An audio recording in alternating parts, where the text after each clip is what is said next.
Master Cleveland Classic Taekwondo. Basically covering the 4 elements that make up power.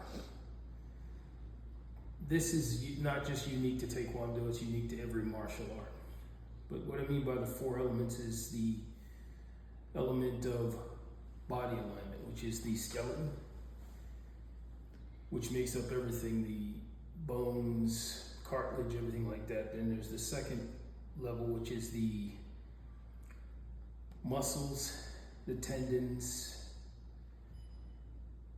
joints. It basically makes up what I call the musculature structure. And then of course there's the dermis, which is the skin structure, the outer layer.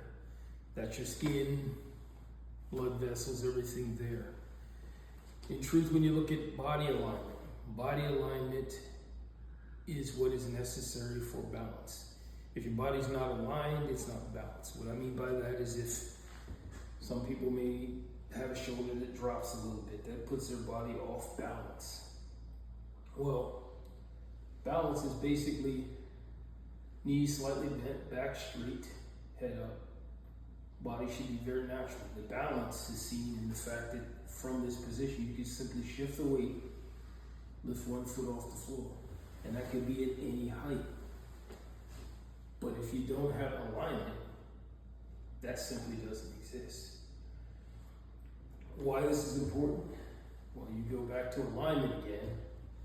If the body's aligned, that means when you're throwing a punch, be it a straight punch, back fist, everything needs to be lined up.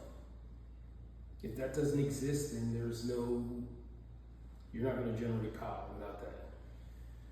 Balance is also necessary with Taekwondo because since we're said to be kickers all the time, if your body's aligned and balanced, you're throwing, say, a front snap kick.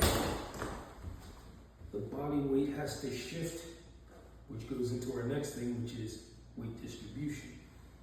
The body weight has to shift for you to throw that kick. If you're throwing any kind of kick, if you're throwing, say, an outward crescent kick, or a round kick, or a side kick, or a back kick, there has to be alignment.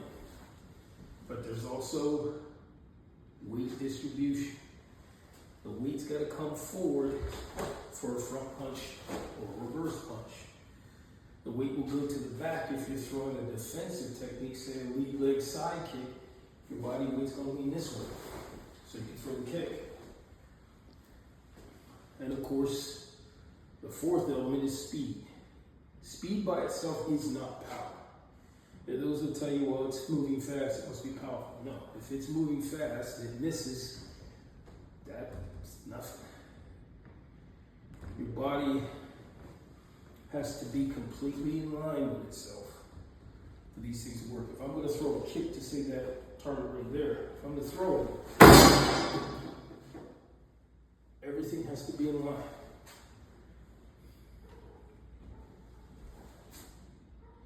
There's not a martial art that's known that doesn't work with these. If you're looking at judo, you're going to have to take a person's weight off balance to throw them. Taekwondo, we deal with strikes, mostly. We're going to dig deeper into this. In fact, I'm probably going to cover this in a talking point. So there'll be a part 2 to this and actually a part 3 to this.